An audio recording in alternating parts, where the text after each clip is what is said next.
This is State of Arizona versus Thomas Jeffrey Robinson, 2017, 143703. Appearances today. Good morning, Your Honor. Robert Beardsley for the state. Judge, I'm Thomas Robinson. I'm the defendant. Date of birth, March 4, 1962. My attorney, Mr. Contreras, present as well. I'm speaking because his voice isn't doing very well today. All right. So he's filed a motion to continue, requesting 2 weeks, and we would agree to exclude time. A 2-week continuance of the pretrial conference. Yes. State have any position? Your Honor, this is the first I'm hearing of it. I have no objection to continuing the CPTC for 2 weeks. Wednesday the 3rd works. Wednesday the 3rd? All right. That would allow defense counsel to speak, probably, which would be helpful. So we'll continue the comprehensive pretrial conference to Wednesday, January 3rd at 8:30 on the morning calendar, just like today. Right now, the trial date is set for March 1st. That's affirmed at this time. We have a couple, well, I guess one matter that was filed, and that was a request to travel. I think there's a minute entry in process that grants that. The question, does the state have any input at this point? Yes, Your Honor. The state would like to make a record regarding that motion to allow travel out of state.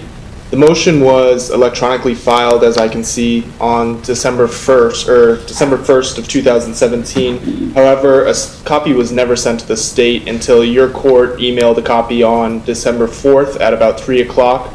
The address addressed to the Maricopa County Attorney's Office is for 201 West Jefferson. That's the court. It actually says the East Court building. My address is 301 West Jefferson, the 5th floor. I'd also ask to be endorsed electronically via email with any motions filed in the future.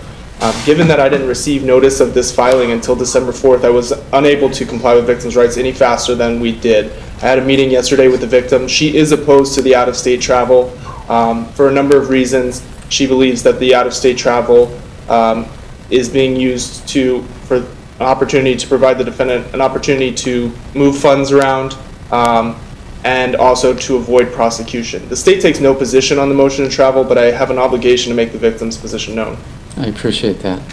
There will be a minute entry granting the motion to travel. I think the defendant is right now OR, I believe.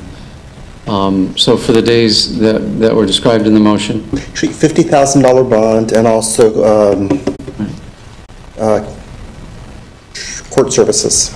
I have electronic monitoring too. Okay. Thank you. The motion is granted. There will be a separate minute entry. I appreciate the victim's rights compliance. And we'll be back on January 3rd then. Okay. Actually, one of the things, for the record, I can avow no movement of funds, and I'm coming back. Thank you. Is there a family court case going on? No. No, Your Honor. Just this. Not that I'm aware of. All right.